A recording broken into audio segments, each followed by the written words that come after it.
Hi అండి. అందరికీ నమస్కారం. Welcome to my channel. ఈ వీడియోలో ఏపీ ప్రభుత్వ ఉద్యోగ పెన్షనర్లకు 6,200 కోట్లు విడుదల, ఖజానా ఖాళీ. దీనికి సంబంధించిన పూర్తి వివరాలు వీడియోలో తెలుసుకుందాము. వీడియోనైతే ఎక్కడే కానీ స్కిప్ చేయకుండా ఎండ్ వరకు చూడండి. అప్పుడే ఇన్ఫర్మేషన్ పూర్తిగా అర్థమవుతుంది. అలాగే వీడియో చూస్తున్న ప్రతి ఒక్కరు వీడియోకి లైక్ చేయండి ఫ్రెండ్స్. ఈ వీడియోని తోటి ఉద్యోగ పెన్షన్ మిత్రులతో అయితే షేర్ చేయండి. కొత్తగా మన ఛానల్ చూస్తున్నవారు ఇంకా ఎవరైనా సబ్స్క్రైబ్ చేసుకున్నట్లయితే వెంటనే మన ఛానల్‌ని సబ్స్క్రైబ్ చేసుకోండి. దీని ద్వారా నేను చేసే లేటెస్ట్ వీడియోస్ అన్నీ మీ వరకు రీచ్ అవుతాయి. ఇక ఆలస్యం చేయకుండా వివరాల్లోకి అయితే వెళ్ళిపోదాము. ఫ్రెండ్స్, ఇక విషయానికి వచ్చినట్లయితే ప్రభుత్వంలో ఉద్యోగుల ప్రాధాన్యత మరియు చంద్రబాబు నాయుడు కీలక నిర్ణయం. ప్రభుత్వంలో ఉద్యోగుల పవర్ ఎంతటిదో తెలియజేసే ప్రత్యక్ష నిదర్శనం ఇటీవల జరిగింది. ముఖ్యంగా ఆంధ్రప్రదేశ్ ముఖ్యమంత్రి చంద్రబాబు నాయుడు గారు ప్రభుత్వ ఉద్యోగులకు సంపాదించిన పాత బకాయిల్లో 6,200 కోట్ల రూపాయలు విడుదల చేయడమే దీనికి నిదర్శనం.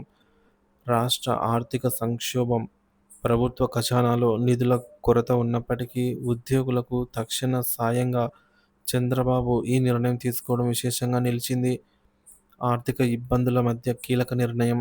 ప్రస్తుతం రాష్ట్రం తీవ్ర ఆర్థిక సంక్షోభాన్ని ఎదుర్కొంటోంది. అప్పుల భారం పెరిగిపోతోంది. రాష్ట్ర రెవెన్యూలో తగ్గుదల ఉంది. ఈ తరుణంలో ప్రభుత్వ ఖజానాకు నిధుల సేకరణ కోసం ఆర్థిక శాఖ మంత్రి ఢిల్లీ చుట్టూ తిరుగుతున్నారు. చంద్రబాబు నాయుడు గారు వరల్డ్ బ్యాంక్, అలాగే ఏషియన్ డెవలప్మెంట్ బ్యాంక్, హడ్కో వంటి సంస్థల ద్వారా నిధులను సమీకరించేందుకు ప్రయత్నం చేస్తున్నారు. అయినప్పటికీ ఈ ఆర్థిక ఇబ్బందుల మధ్య ఉద్యోగుల కోసం పెద్ద మొత్తంలో బకాయిలను విడుదల చేయడం ఉద్యోగుల ప్రాధాన్యతను స్పష్టంగా తెలియజేస్తుంది. ఈ మేరకు ఉద్యోగుల డిమాండ్లు. ఉద్యోగులు ఎప్పుడూ తమ హక్కుల కోసం పోరాడుతూ ఉంటారు. ప్రభుత్వ మార్పుల వల్ల వారికి ఎలాంటి ఇబ్బందులు కలగకుండా ఉండేలాగా చూడటం ప్రభుత్వం బాధ్యత. కానీ ఉద్యోగుల డిమాండ్లు విపరీతంగా పెరిగిపోతున్నాయి. పాత బకాయిలు విడుదల చేయాలని, జీపీఎఫ్లు చెల్లించాలని, సిపిఎస్ రద్దు చేయాలని, పీఆర్సీ అమలు చేయాలని వారు పట్టుబడుతున్నారు. గతంలోనూ 1వ తారీఖున జీతాలు మాత్రమే సరిపోతాయని చెప్పిన ఉద్యోగులు ఇప్పుడు మరింత బలమైన డిమాండ్లు పెడుతూ ఉన్నారు. ప్రభుత్వ ఉద్యోగుల ప్రాధాన్యత. ప్రభుత్వంలో ప్రజలు ఎలాంటి పరిస్థితులు ఎదుర్కొంటున్నా, రాష్ట్రం ఎలాంటి ఆర్థిక సమస్యల్లో ఉన్నా ఉద్యోగులకు మాత్రం జీతాలు తప్పనిసరిగా ఇవ్వవలసిందే. ఏ చిన్న ఆలస్యం జరిగినా ఉద్యమాలు మొదలవుతాయి. ప్రభుత్వాన్ని ఒత్తిడికి గురిచేస్తారు. 2019 నుంచి 2024 కాలంలో ఉద్యోగులు తమ జీతాల కోసం ఆందోళన చేయాల్సిన అవసరం రాలేదు. కానీ ఇప్పుడు పాత బకాయిలు, సిపిఎస్ రద్దు వంటి డిమాండ్లు పెంచుతున్నారు. రైతుల సమస్యలపై ఉద్యోగుల స్పందన. ఇదే సమయంలో రైతులు తమ పంటకు గిట్టుబాటు ధర లేక ఇబ్బందులు పడుతున్నారు.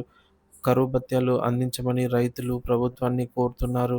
అయితే రైతుల కోసం ప్రభుత్వ ఉద్యోగులు ఎప్పుడైనా తమ జీతాల్లో కొంత మొత్తం సీఎం రిలీఫ్ ఫండ్‌కు ఇచ్చారా?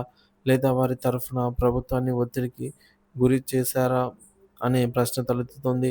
ప్రభుత్వ ఉద్యోగులకు ఉన్న హక్కుల్ని డిమాండ్ చేయటమే కాక రాష్ట్ర ఆర్థిక పరిస్థితి బాగా అర్థం చేసుకొని తమ పోరాటాన్ని సమతుల్యం చేయాల్సిన అవసరం ఉంది. రాజకీయాలపై ప్రభావం. ఇటీవల జరిగిన ఎమ్మెల్సీ ఎన్నికల్లో ఉద్యోగుల ఓటింగ్ విధానం ప్రభుత్వం మార్పును సూచించేలా ఉంది. ప్రభుత్వ ఉద్యోగ సంఘాల నేతలు తమ సామర్థ్యం, ప్రయోజనాల కోసం ప్రభుత్వాన్ని బ్లాక్‌మెయిల్ చేసే పద్ధతిని కనబరుస్తోంది. తాజాగా ఒక ఉద్యోగ సంఘ నేత చంద్రబాబు నాయుడు గారు తమ డిమాండ్లను నెరవేర్చకపోతే మళ్ళీ జగన్మోహన్ రెడ్డి గారిని గెలిపిస్తామని మెసేజ్ పంపించడం ఇందుకు నిదర్శనం. అంటే ప్రభుత్వ ఉద్యోగులు తమ ప్రయోజనాల కోసం ఎలాంటి రాజకీయం చేయగలరనే విషయం స్పష్టమవుతోంది. చంద్రబాబు భవిష్యత్తు వ్యూహం. చంద్రబాబు నాయుడు గారు అనుభవం గల నాయకులు. ఆయనకు ఉద్యోగుల మనస్తత్వం బాగా తెలుసు. గతంలో కూడా ఉద్యోగుల డిమాండ్లను తీరుస్తూనే రాష్ట్ర అభివృద్ధికి తోడ్పడేలాగా నిర్ణయాలు తీసుకున్నారు. అయితే ప్రస్తుత రాష్ట్ర ఆర్థిక పరిస్థితిని దృష్టిలో ఉంచుకొని ఉద్యోగుల డిమాండ్లను ఎలా నిర్వర్తించాలి అనే విషయంలో ఆయన జాగ్రత్తగా వ్యూహం రచిస్తున్నారు. 6,200 కోట్ల రూపాయలు విడుదల చేసినప్పటికీ మిగిలిన 30,000 కోట్ల రూపాయలు తక్షణమే విడుదల చేయడం సాధ్యమా అనే దానిపై స్పష్టత అవసరము. మొత్తానికి ప్రభుత్వ ఉద్యోగుల హక్కులను కాపాడాల్సిన బాధ్యత ప్రభుత్వంపై ఉంది. అదే సమయంలో ప్రభుత్వ విధానాలను సమర్థవంతంగా అమలు చేయడంలో ఉద్యోగుల భాగస్వామ్యం కూడా అంతే ముఖ్యం. రాష్ట్ర అభివృద్ధికి ఉద్యోగులు కీలకంగా మారాలి. కేవలం తమ ప్రయోజనాల కోసమే కాకుండా ప్రభుత్వ విధానాలను మెరుగుపరిచే దిశగా వారు పనిచేయాలి. చంద్రబాబు నాయుడు గారి తాజా నిర్ణయం ఉద్యోగులకు తాత్కాలిక సంతృప్తిని ఇచ్చినా భవిష్యత్తులో మరిన్ని సవాళ్లు ఎదురయ్యే అవకాశం ఉంది. కాబట్టి ప్రభుత్వ విధానాలను, ఉద్యోగుల పాత్రను సమతౌల్యం చేస్తూ ముందుకు సాగాలి.